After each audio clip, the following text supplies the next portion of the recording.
Like many other manufacturers, Australia's carpet makers have been on the mat in recent years.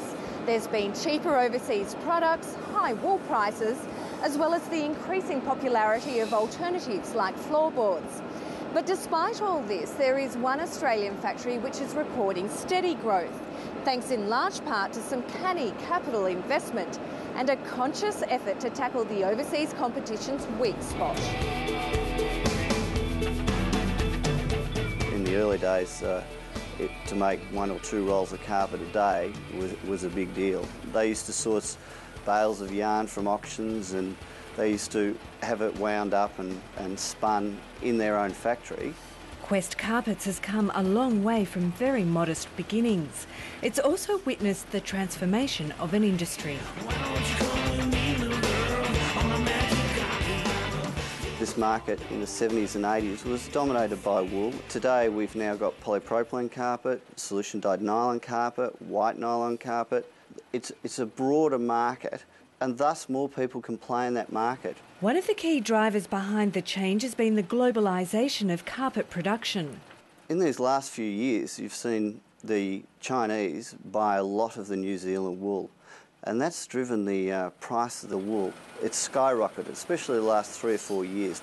Adapting the factory to tufted nylon instead was, in hindsight, a prudent move. If we were still in wool today, I don't think we'd be having this interview, because we wouldn't be around anymore. And having solution dyed nylon come in, become popular in this marketplace, it's given us the ability to grow our business. In 2007, our turnover would have been $25–30 million. Today it's $45 to $47 million. These numbers are all the more impressive because the last few years have been far from great for the industry. Yeah, there's no doubt it is shrinking. I mean, we have got more competition from imports. We've got competition from timber floors, laminates, and even carpet tiles.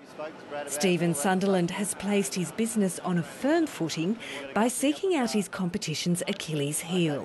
You know, the consumer in Australia is quite demanding. If they order carpet one day, they literally would like it delivered and installed the next day. With importers, that's a very difficult thing for them to handle. So we've been able to not so much compete on price, but compete on other styles of our business, quality, and our ability to deliver the carpet. This has meant investing heavily in the factory's carpet and yarn stock levels. Where there's been a particular demand for a colour or a style, we'd like to think that we have the yarn to back ourselves up to create it into carpet very quickly. When you're dealing with overseas suppliers, it's literally 16 weeks from the day you order yarn to receiving it. So if you waited on every batch of yarn, you'd be a long way behind the market. The factory owner says he'll be sticking to the strategy despite Australia's stagnant housing market. It does take time to flow on. While the applications are lower today, there is that lag time of 6–7 months. We've felt it on the lower end of the market, the first home buyers, but the middle market not as much, and the higher end of the market is still performing very well. Stephen Sunderland says investing in sophisticated machinery has also kept the factory competitive. We're as good as any overseas carpet manufacturing business, and that's been able to keep our labour components down and also to keep our quality up. But Quest Carpets isn't immune to the downside of a strong Australian dollar.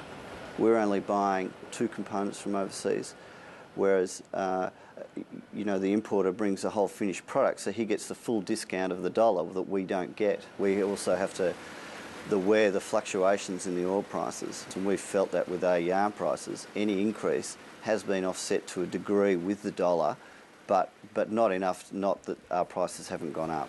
Stephen Sunderland says remaining flexible and nimble will be the key to his factory's future.